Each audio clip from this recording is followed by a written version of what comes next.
It's your boy Blante back in the building for another video. Today we are looking at what is your worst this isn't what it looks like moment. I'm at this party and I'm pretty young, probably 17 to 18. This girl I am hitting on brings up that we wear the same size pants, and for fun we decided to swap pants for a while. It sounds stupid, but we were drinking and it seemed like a good idea at the time. Anyways, skip ahead 3 hours and she has drank half the booze in the place. She passes out in a bedroom. Well, I decide it's time to go and I try to find her to get my expensive pants back. So I find her passed out on the bed.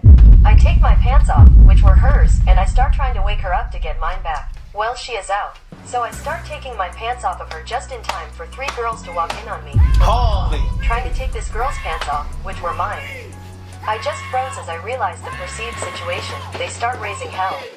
There is no way I'm talking myself out of this shit, so I do what any reasonable person would do.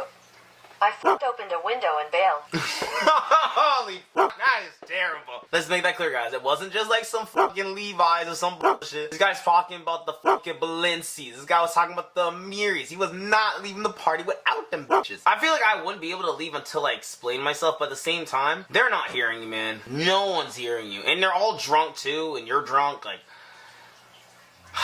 I was Skyping my friend and her dad when I was in high school, and they had been outside in their pool all day. My friend had to leave the room to go do something, and about that time my own dad walks into my room to see me Skyping a shirtless middle-aged man.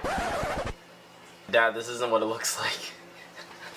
Holy, I don't even, what do you even say as a parent like that? It's like the ones in those situations too, like this whole thread. The more you justify is the more you look guilty. And that's the worst part about it. A few years ago, I was at a friend's barbecue with about 20 adults and 8 kids. My daughter was there along with 3 other girls all around her age. 8. They were all sharing a bedroom and about to go to sleep, and they asked me for a bedtime story. Not being able to think of one, I told them how the solar system was formed using different balls in the room. Once I had done my Astronomy 101, they started asking all types of questions on all different topics. They said I was great because I explained everything well and their parents didn't. Then one girl asked about sex.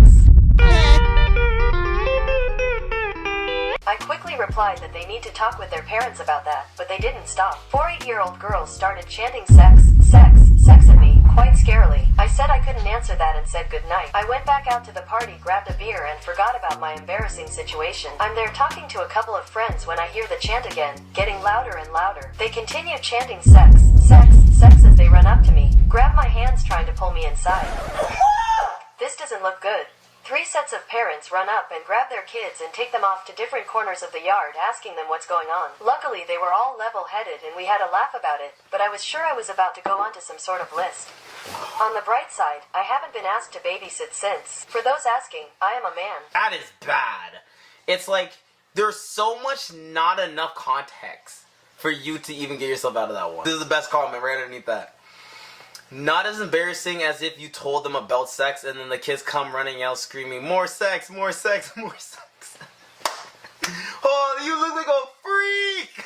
You would look like a fucking freak, bro.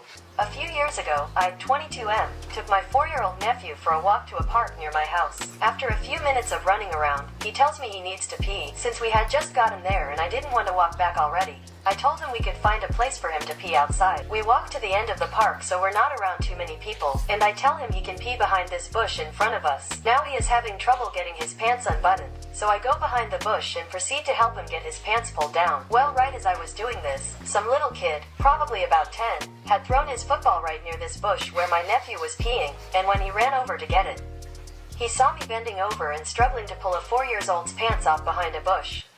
He runs away screaming to his mom about a creepy guy touching some little boy behind the bush. I've seen him do it! And I just made my nephew hurry up and we got the hell out of there before there was any confrontation. Oh, man. No, you look like a freak, girl. I hope y'all enjoyed it, you know what I'm saying? Like and subscribe, you know, the same old gist. You know, you always can hit me up. You can always give your suggestions on videos. You can always, you know, just say hello or be like, hey, you know, Blante, you've been doing great work. Or, hey, Blante, you're such a sick guy, you know? Like, I read you so much. Or like, yo, Blante, you know, I don't really fuck with your shit, but you know, keep up the effort. Shit, I might even make a reaction if I get enough people messaging me and saying something. So, you know, never know what's gonna happen. But thank you guys for watching. I hope you enjoy, and until next time. Later.